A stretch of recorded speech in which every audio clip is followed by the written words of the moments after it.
7 jours, une histoire, écriture collaborative, semaine 2 de confinement. La page est blanche comme une étendue de neige. La main saisit la plume et la plonge dans l'encrier noir. D'abord l'incertitude, comme un prélude.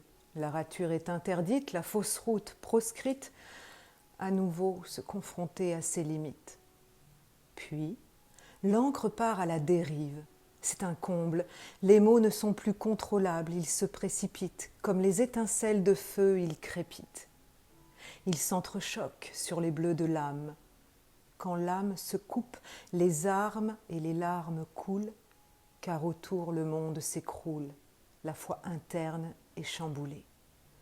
Oui, l'invisible et nuisible est là, transparent et pourtant bien présent, non nommé volontairement, et avec lui, le cortège de peur, d'incompréhension, de colère, de repli, d'anxiété et de perte de liberté. Mais aussi, gain d'espace interne, redécouverte du fragile, du lien plus subtil, c'est là que le silence prend tout son sens, favorisant l'ouverture des consciences. Ce matin, dans le calme recueillement, j'entends l'oiseau qui chante sur la branche et son amour inconditionnel pour la vie m'émerveille. Sa liberté d'errance se mêle aux humbles et timides mélodies jouées par mon voisin à la guitare. Ce matin encore, je me suis allongée sur le sol, dans un alignement parfait avec le soleil. J'ai soif de toute pulsion de vie. Ne suis-je donc pas assez sage pour apprécier ce silence qui favorise l'ouverture des consciences ? Moi qui me pensais pourtant bien éveillée, en Bouddha novice, je me surprends à résister à cette perte de liberté. Alors, je tends l'oreille, dans l'attente impatiente de ce nouveau rituel, celui où peu à peu les humains se réveillent, où je perçois le murmure des voix, le mouvement des corps, les battements des cœurs. La sagesse peut bien attendre, me dis-je. Après tout, le temps nous est donné d'errer. Aujourd'hui, je cherche l'apaisement. Je comprends que, comme si le temps s'était arrêté, nous est offert l'infini bonheur de vivre. Doucement, bercé par cet équilibre parfait entre les éléments, mes yeux, soudain lourds, se ferment et mon âme s'évade avec confiance dans un rêve aux couleurs de la terre. Ocre, marron, noir, je suis ensevelie sous un monticule de terre, telle une tubéreuse non éclose. Je commence à bouger, à secouer mes membres, je me déploie et je retrouve l'air libre. C'est une nouvelle naissance. Des tiges brunes, des branches, des morceaux d'argile recouvrent mon corps, me rappelant combien je suis indissociable de cette terre, de ma terre. Nous sommes en l'an 3021. Je suis seule et je contemple le paysage. J'aperçois au loin les vestiges d'un temple, avec derrière lui une étendue sans herbe, probablement un lieu où étaient déposées des cendres humaines. Oui, qu'elle est loin cette époque où les hommes en surnombre, épuisant sans conscience les ressources, furent réprimés sans nuance par Gaïa et rappelés à elle. Attirée par ce lieu, je me mets en marche. Une douce brise caresse mon visage. Soudain, mon œil s'arrête sur une ombre. Une silhouette m'interpelle là-bas. Elle paraît figée, en haut du temple. Alors je sors de ma zone. L'herbe se fait moins grasse. Bientôt, je ne me sens plus bienvenue en cette terre aride, et mon sang se glace. Étrangement, cette avancée n'inspire que la mort. Pourtant, je poursuis vers cette chose au loin qui semble m'attendre maintenant. À chaque pas posé, une onde me parcourt le corps et fait vibrer mes tempes. Je perçois des voix, des centaines de voix, comme une polyphonie polyglotte venue de nulle part. Et plus j'avance, plus j'entends le chant des martyrs, la chorale des blessés. Plus je progresse vers ce temple, plus je reçois les supplications de mes ancêtres percuter la terre sous mes pieds. Enfin, plus j'arrive au temple, plus je perçois l'écho de leur cœur battant, perdu dans les cendres. Ça y est, j'y suis. Me voilà face à ce géant de cailloux posé sur la poussière. La créature m'attend au sommet, en haut d'un escalier de marche désordonné. Je gravis ce temple qui n'est finalement qu'une sombre montagne écroulée. Jusqu'à la dernière marche, mes pas battent la mesure des chants scandés dans ma tête. Puis, pianissimo, le son s'évapore. La brise délicate revient frôler ma joue alors que je découvre enfin celui qui m'attend. Quel surprenant individu, enveloppé dans sa carapace d'écailles étincelantes. Ah, je me sens soudain bien nu face à cette créature de lumière. Il me dit « Je suis le pangolin géant. Depuis 1000 ans, j'ai rassemblé ici ce qu'il reste de l'ancien monde. Tu vois, nous sommes assis dessus.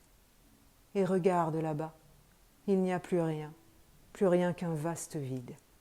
Je suis fatiguée, mais je savais que tu viendrais. Entends-tu les prières venir du ventre de la terre? Ce sont tes ancêtres qui ont soif. » Soif? Oui, ils ont soif de réconciliation.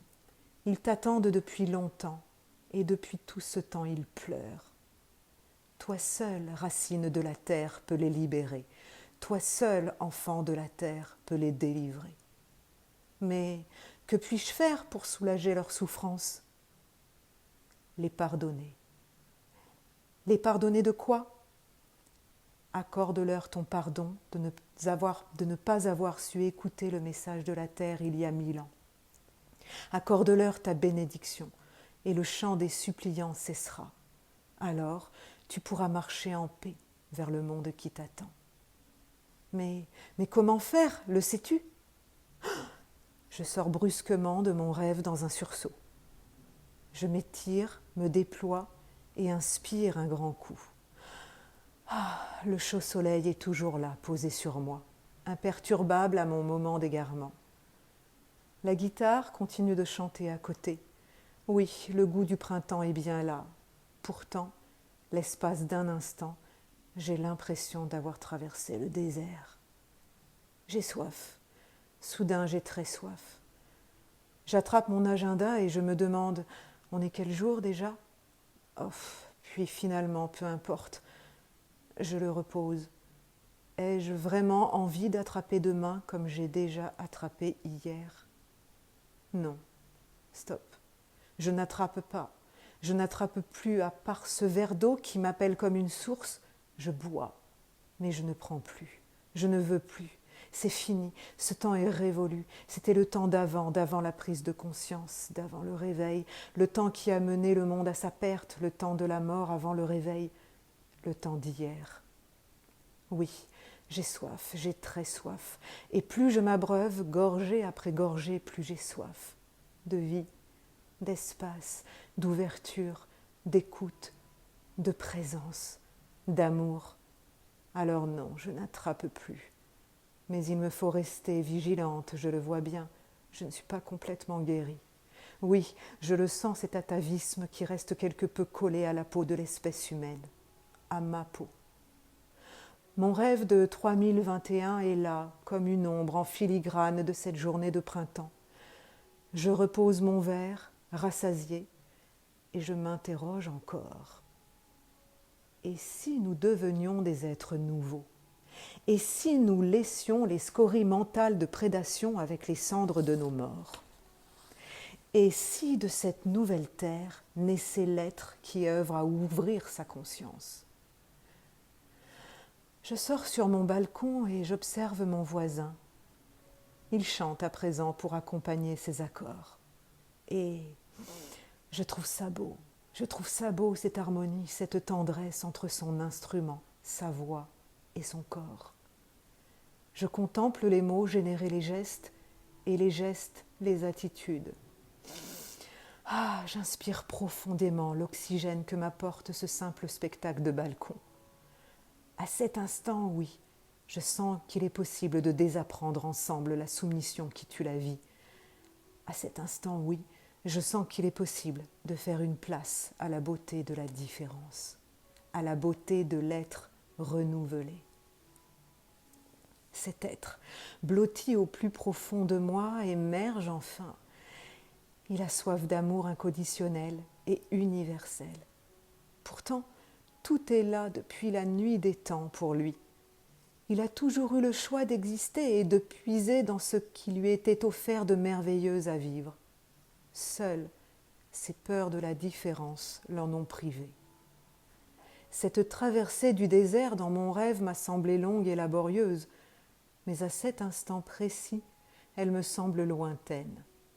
Comme la page blanche, où mes peurs d'être privé de liberté empêchaient mon être de s'élever en saisissant l'opportunité qui s'offrait à lui de se rencontrer dans le silence de sa propre présence. Tiens, l'oiseau, il chante encore, il chante toujours sur sa branche et il me régale de joie. Mon rêve subtil serait-il sur le point de se réaliser? Et si tout était sur le point de commencer? Faire de cette interruption un nouveau chemin pour danser et chanter en l'honneur de Gaïa, en l'honneur de la qualité de vie retrouvée? S'ouvrir et s'offrir au bonheur des retrouvailles avec soi, aller à sa propre rencontre, s'aimer pour aimer au sortir de son intériorité, se pardonner et pardonner à nos ancêtres, aller de l'avant en les portant tous en nous, dans notre cœur, s'élever en toute conscience de nos actes passés et changer pour un futur heureux. Oh oui, cette idée me transporte de légèreté. Je me sens allongée au-dessus du sol à présent. Je suis devenue mélodie, oiseau, espace, liberté, amour. Mon cœur se gonfle et je m'élève encore plus haut et je flotte dans les airs.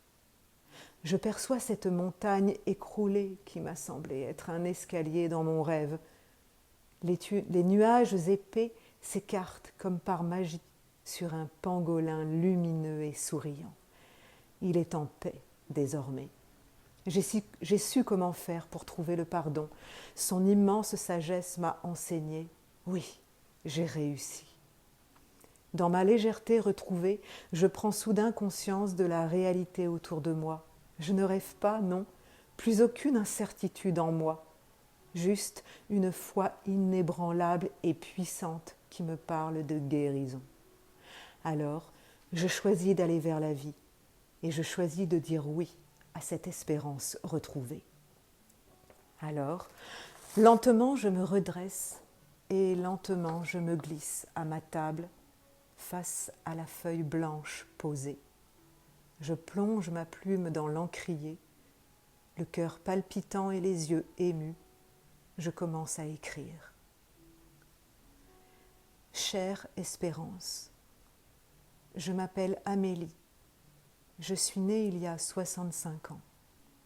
Un certain régime de pensée m'avait fait oublier ton existence. Et ce régime semble perdurer, oui, il a la vie dure. Aujourd'hui, il récolte les dividendes de la soumission. Chère Espérance, les croyances étaient-elles devenues décoratives au point que ma foi ait pu perdre toute importance signifiante? Comment la suffisance de ma raison m'a-t-elle poussée à t'ignorer, Espérance? Pourtant, contre tout espoir attendu, tu as eu déjà pour moi, Espérance, des effets inattendus et d'un grand secours. Non, je ne peux pas me résigner à un futur déjà mort. Je veux vivre maintenant. Oui, moi, Amélie, 65 ans, je décide de vivre maintenant.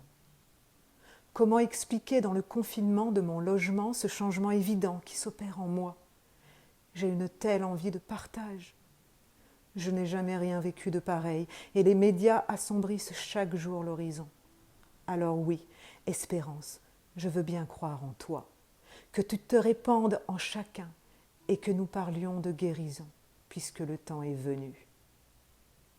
J'ai foi en toi, Espérance, et je sais que tu m'entends. Et si jamais je venais à m'endormir, s'il te plaît, réveille-moi. Amélie, le 29 mars 2020.